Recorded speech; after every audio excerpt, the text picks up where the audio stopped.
আজকে বুধবার, সবাই বাসার সামনে ডাস্টবিন রেখে দিয়েছে। গাড়ি এসে সব নিয়ে যাবে। প্রতি সপ্তাহে বুধবার এখানে আসে।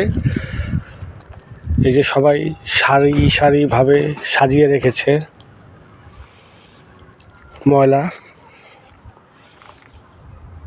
প্রতিটা বাড়ির সামনে ময়লার এগুলো রেখে দিয়েছে। এগুলো সিটি কর্পোরেশন এখানকার যেই মাল্টিমেন্টাল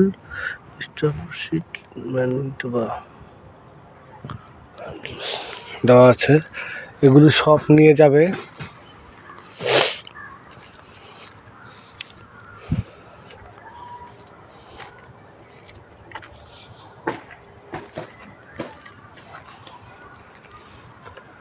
সবার বাড়ির সামনে রেখে দেওয়া আছে।